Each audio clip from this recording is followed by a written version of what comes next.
On the reality show, the challenges of women in today's world, bridging the generation gap. What is the advice of a centenarian to the next generation? We hear from a panel of women who have achieved, experienced, and continue to challenge. And we are doing something I feel is wrong. We are trying to sidelight the men.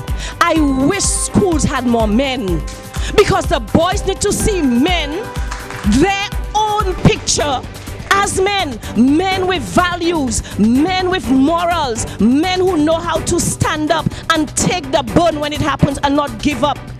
An International Women's Day special on the reality show. And also, cultural activist and administrator, author and songwriter, Gandalf St. Clair is celebrated in a final farewell. Gandalf St. Clair talks to God. Dear God. This is the reality show, and this week, St. Lucia joins the world in the observance of International Women's Day. Critical challenges and issues will be brought into sharp focus with a plea for society, and in particular, government, to do more for women.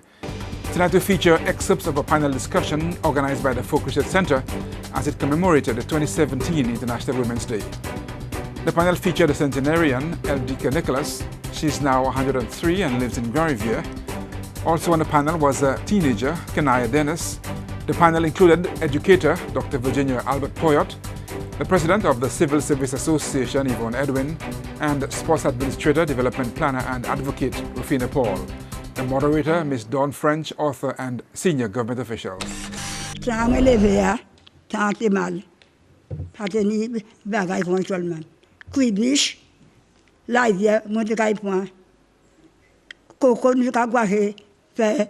Faire lait coco, coco nous a guaré, faire l'huile.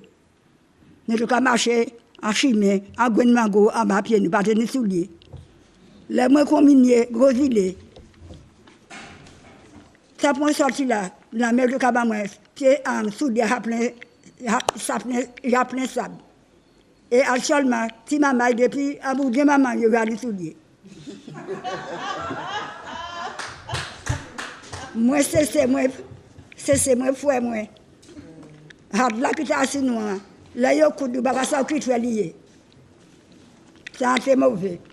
Nous devons faire une en ville. Là, nous vivons en ville. Nous avons nos 6 sous. Nous avons des volants fruits pour des sous. Il y a un tonova pour des sous. Des pains pour des sous. Et actuellement, alors, si mieux faire, on est capable pour $10 pour 5 gouttes là. Ça me fait mal. Pas de manger, pas de l'argent. Là, nous 6 sous pour négocier les décisions. Nous avons un coco sec. Ça qui dit, nous avons des pains de sous. Ça qui a l'ouvert, nous avons marché pour nous venir.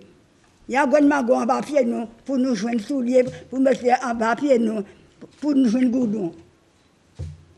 Les nous sommes à un siècle. Les papa moi venu et puis maman moi. Son bail apprend nous. Ça vous mettre la place là.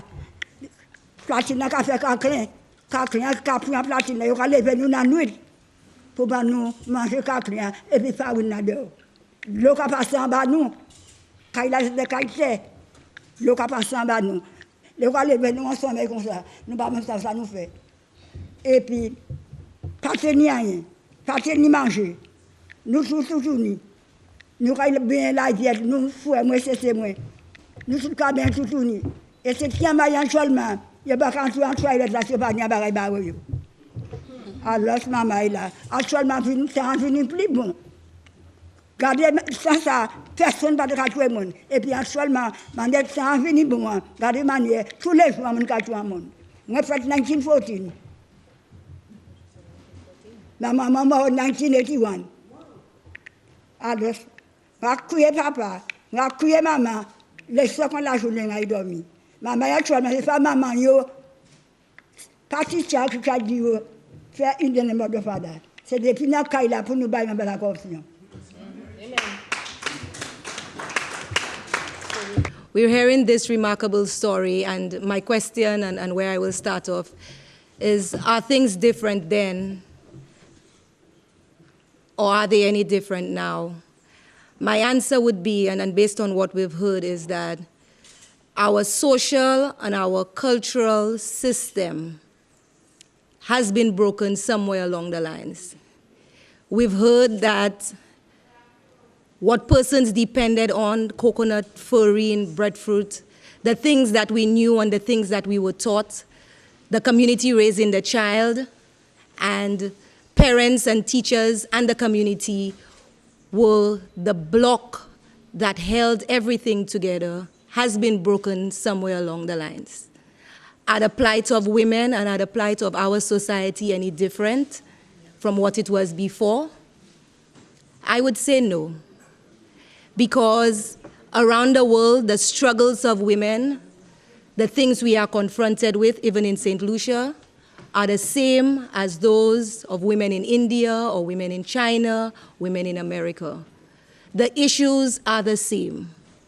We have issues such as technology that is almost controlling us through apps and gadgets that tell us what to do. We have a lot of women and our men and our children. Our priorities might be different.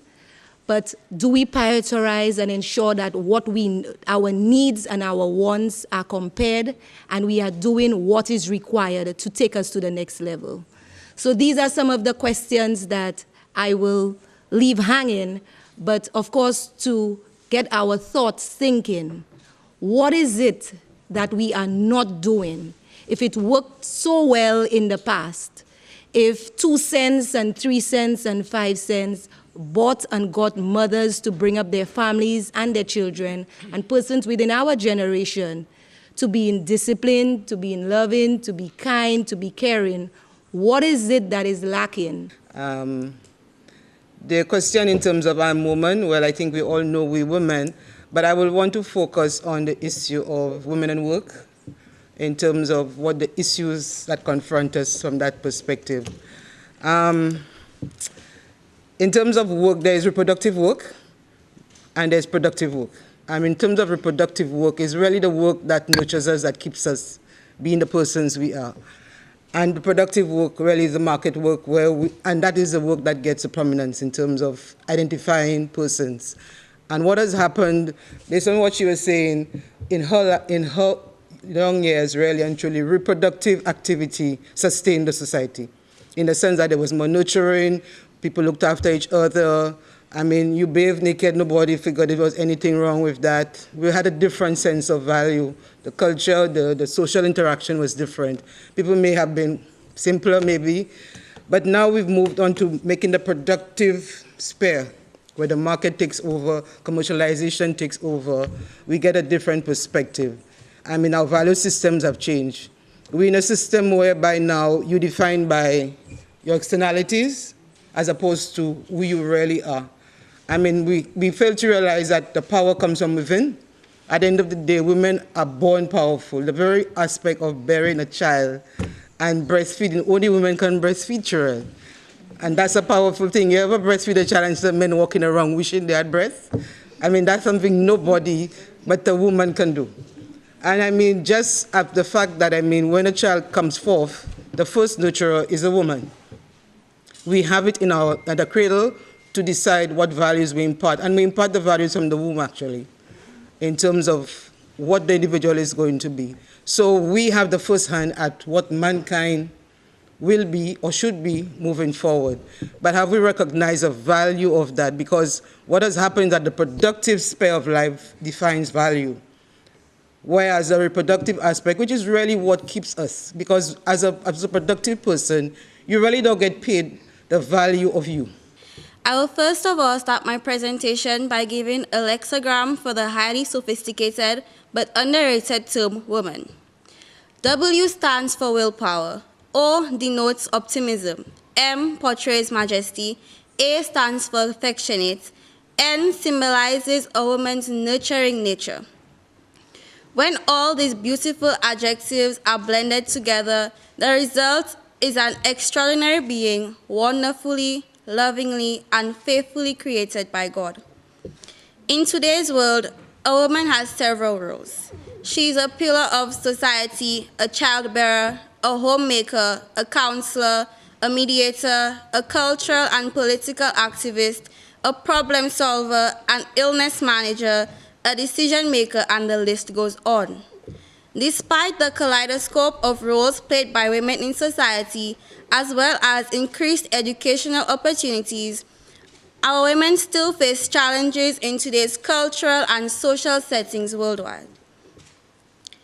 It must be noted that some of these challenges may not necessarily be applicable in our St. Lucian context, but they do exist in other parts of the world.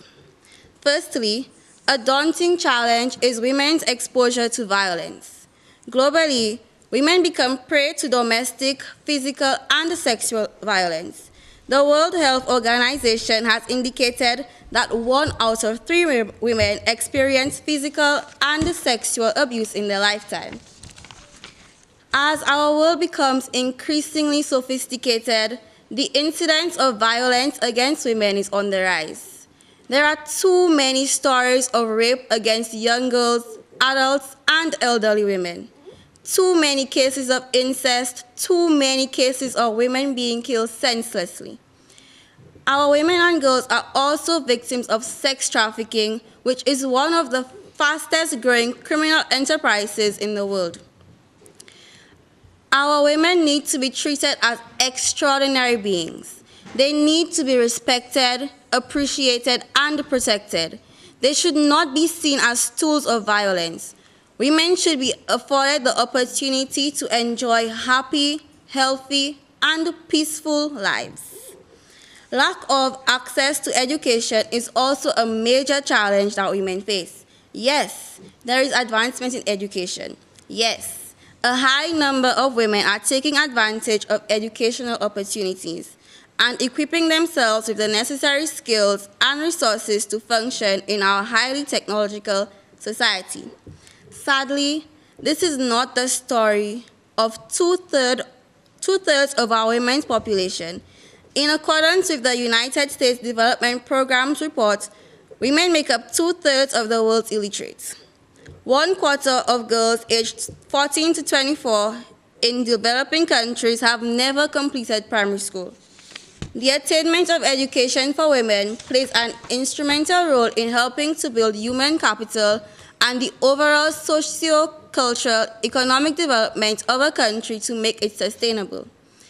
Education empowers women to become leaders in society, and it permits them to be role models for younger girls. If a woman is not educated, she will not be able to make good, informative decisions. In some countries, women's education suffers because of gender-based discrimination. Girls lag behind boys in the provision of education and the access of schooling available.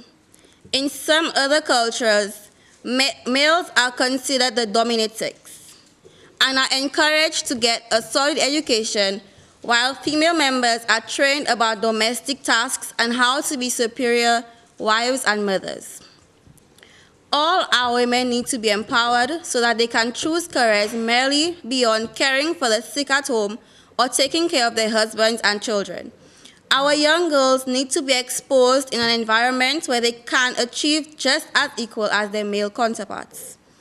Even if the educational opportunities are at women's disposal, women are still employed in lower paid occupations. In Latin America, for example, even with an educational advantage, women are still mostly employed in lower paying occupations such as teaching, healthcare, and service sector. Many strides have been made in the past in the area of gender equality and discrimination, but there still lies some element of gender equality and discrimination presently. Women have been marginalized in cultural life. They are faced with barriers that prevent them from accessing, contributing, and participating equally in theater, cinema, arts, music, and heritage, which prevents them from developing their full potential and impedes social and inclusive sustainable development. The UNESCO report on gender equality, gender and creativity demonstrates the need to enhance debate, research, and awareness raising regarding equal rights, responsibilities, and opportunities for women, men, girls, and boys in the area of heritage and creativity. The cultural barriers which infringe women need to be broken. In addition, the rights of women should be uplifted. Women's rights should no longer be reduced, restricted, or reversed.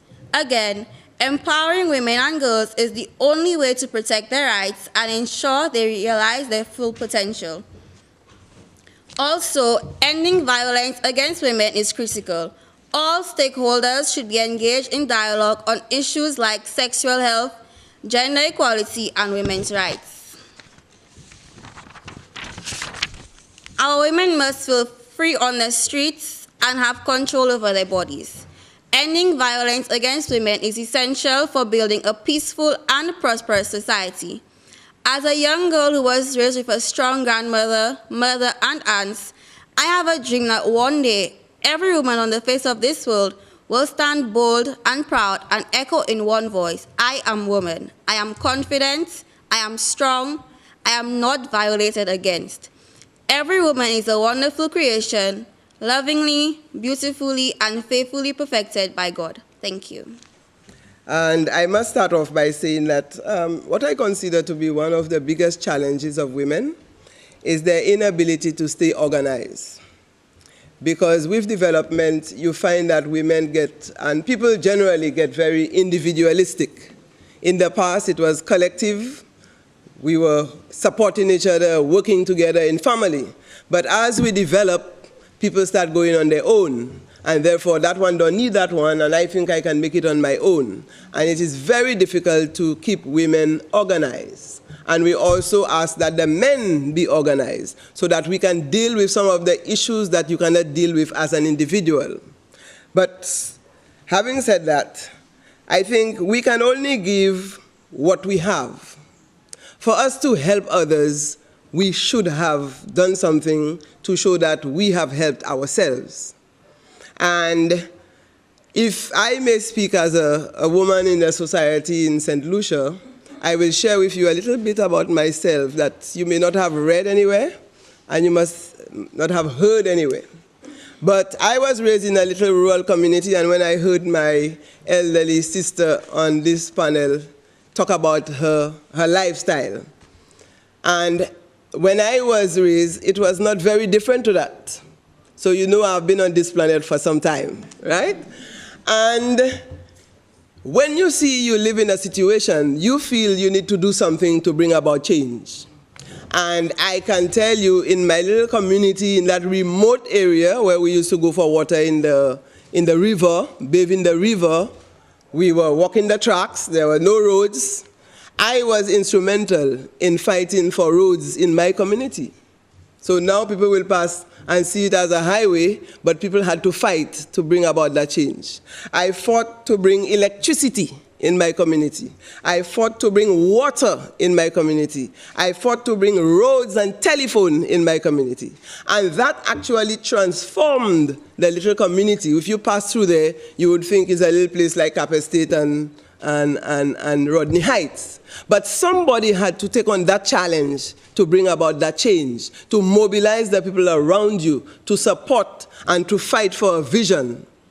I never knew what it would be like, but I lived to see that transformation in terms of infrastructure. The same thing happens in education. And we are saying that with education, we can empower persons to bring about change. And maybe that is why I never wanted to be a teacher. But I ended up spending 32 years there. And sometimes we say we teach because we get nothing else to do.